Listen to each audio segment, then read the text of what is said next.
রূহ কবজের সময় যাতে করে মুখে কালেমা চলে আসে এরকম কোনো আমল আছে কিনা? মাঝে মাঝে এমন কিছু প্রশ্ন আমাদের কাছে এই যে আপনারা হোয়াটসঅ্যাপে পাঠান অনলাইনে, আসলে প্রশ্নগুলো আমাদেরকে ভাবায়। কালেমা নসিব এটা কি একটা আমল বা দুইটা আমলের বিষয়? কালেমা নসিব কাদের হয়? মুখে রূহ কবজের আগে। হ্যাঁ, একটা কথা আছে, রাসূল আকরাম সাল্লাল্লাহু আলাইহি ওয়াসাল্লাম নিজে বলেছেন যে যার শেষ বাক্য হবে লা ইলাহা ইল্লাল্লাহ সে ব্যক্তি জান্নাতে যাবে। তো আল্লাহর হাবিব সাল্লাল্লাহু আলাইহি ওয়াসাল্লাম এই কথা বলেছেন, এটা সত্য, নবীজির হাদিস সত্য। কিন্তু কারা কালেমা নসিব কাদের হবে এবং কোন আমলের কারণে, এটা কোনো এক বা দুইটা আমল না, তবে কিছু আমল যেগুলো কন্টিনিউয়াস আপনি করবেন ইনশাআল্লাহ তাআলা, এবং আল্লাহ তাআলা আপনার এই জবানে কালেমা দিবেন ইনশাআল্লাহ। কি আছে হাদিসের মধ্যে? আচ্ছা, মিন আযমিন নাআমি আইয়ুফাকাল আবদু লিকাউলি লা ইলাহা ইল্লাল্লাহ ইনদাল মাউত, মৃত্যুর সময় লা ইলাহা ইল্লাল্লাহ বলার তৌফিক পাওয়া সবচাইতে বড় নিয়ামতগুলোর একটি। এজন্য এই যে যখন আমরা দেখি যে একজন মানুষের রূহটা কবজ হয়ে যাচ্ছে, তখন আপনার উচিত হচ্ছে তার সামনে কালেমার তালকিন দেওয়া, লা ইলাহা ইল্লাল্লাহ বলা, লা ইলাহা ইল্লাল্লাহ বলা, সূরা ইয়াসিন পড়া। এবং মনে রাখবেন, আপনি যখন রাস্তা দিয়ে হেঁটে যাচ্ছেন দেখবেন অনেক সময় পিছলে আপনি পড়ে যেতে লাগেন, অথবা আপনি গাড়ি ড্রাইভ করতেছেন, হোন্ডা চালাচ্ছেন, গাড়ি চালাচ্ছেন, হঠাৎ অ্যাক্সিডেন্ট হওয়ার মুহূর্ত হয়ে গেছে, তখন আপনার মুখে কোন বাক্যটা আসে দেখেন? যেটা আপনি সবচেয়ে বেশি উচ্চারণ করেন সেটা আসে। কেউ বলে ও বাপ গো, ও মা গো, ইন্না লিল্লাহ, লা ইলাহা ইল্লাল্লাহ। আপনি যেটা উচ্চারণ করেন সেটাই কিন্তু আসে। ধরেন পিছলে পড়ে যাচ্ছেন, দেখবেন ওটাই আসে। তো মালাকুল মাউত যখন আপনার কাছে আসবে, যখন রূহ কবজটা হবে, এটা তো একটা বিপদের মুহূর্ত। গোটা জীবনটা আপনি যেমন কাটিয়েছেন, যেভাবে কাটিয়েছেন, ঠিক ওই সময়টা আপনার মুখে কিন্তু কালেমাটা ওইভাবে আসবে।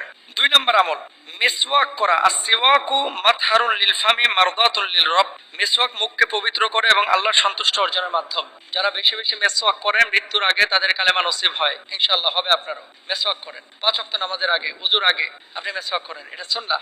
আল্লাহর হাবিব সাল্লাল্লাহু আলাইহি ওয়াসাল্লাম যখন ইন্তেকাল করছেন, আয়েশা রাদিয়াল্লাহু তাআলা আনহার ভাই আব্দুর রহমান রাদিয়াল্লাহু তাআলা আনহু তিনি একটা মিসওয়াকের খণ্ড নিয়ে গেটের সামনে দাঁড়ানো। নবীজি ইশারা করলেন এবং আব্দুর রহমানের হাত থেকে মিসওয়াকের একটা খণ্ড নিয়ে এসে আল্লাহর হাবিব সাল্লাল্লাহু আলাইহি ওয়াসাল্লাম যখন রূহ কবজ হবে, দুনিয়া থেকে বিদায় নেবেন তার আগ মুহূর্তে, দাঁত দিয়ে চিবিয়ে দিলেন। আম্মাজান আয়েশা সিদ্দিকা রাদিয়াল্লাহু তাআলা আনহা নিজে মুখ দিয়ে চিবিয়ে দিলেন, দাঁত দিয়ে চিবিয়ে দিলেন, এরপর নবীজির হাতে দিলেন। নবীজির রূহ কবজের আগে মিসওয়াক করলেন, সুবহানাল্লাহ। তো আল্লাহর হাবিব সাল্লাল্লাহু আলাইহি ওয়াসাল্লাম নিজে মিসওয়াক করেছেন, আপনি মিসওয়াক করেন, আশা করা যায় ইনশাআল্লাহ কালেমা নসিব হবে। 3 নম্বর আমল আফদালুয যিকরি লা ইলাহা ইল্লাল্লাহ। যারা সর্বক্ষণ শয়নে স্বপনে যতক্ষণ জীবিত আছে, উঠায় বসায় লা ইলাহা ইল্লাল্লাহ, লা ইলাহা ইল্লাল্লাহ, লা ইলাহা ইল্লাল্লাহ এভাবে জিকির করে, তাদের কালেমা নসিব হওয়ার সম্ভাবনা অনেক বেশি।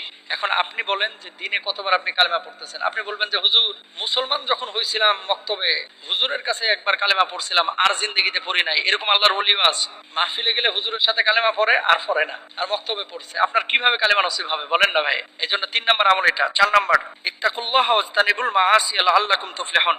দুনিয়ার সমস্ত গুনাহ থেকে মুক্ত থাকার চেষ্টা করতে হবে, তাহলে কালেমা আপনার নসিব হবে ইনশাআল্লাহ। 5 নম্বর হাফিজু আলাস সালাওয়াতি ওয়াত্তাবিউ সুন্নাতান নবী সাল্লাল্লাহু আলাইহি ওয়াসাল্লাম। নামাজের হেফাজত করতে হবে এবং নবীজি সাল্লাল্লাহু আলাইহি ওয়াসাল্লাম সুন্নাহ মোতাবেক জীবন যাপন করতে হবে। যারা এইভাবে জীবন যাপন করে এদের কালেমা নসিব হবে ইনশাআল্লাহ। এরপরে লাক্কিনু মাউতাকুম লা ইলাহা ইল্লাল্লাহ। মৃত্যু পথযাত্রী যাদের রূহ কবজ হচ্ছে এরকম মানুষের পাশে বসলে আপনি অবশ্যই কালেমার তালকিন করেন।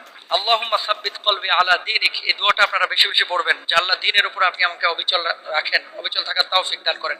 ইনশাআল্লাহ রূহ কবজের আগে আপনার কালেমা নসিব হবে ইনশাআল্লাহ। আল্লাহ আমাদের সবাইকে কালেমা পড়ে মওত দান করুক, আমিন। আসসালামু আলাইকুম।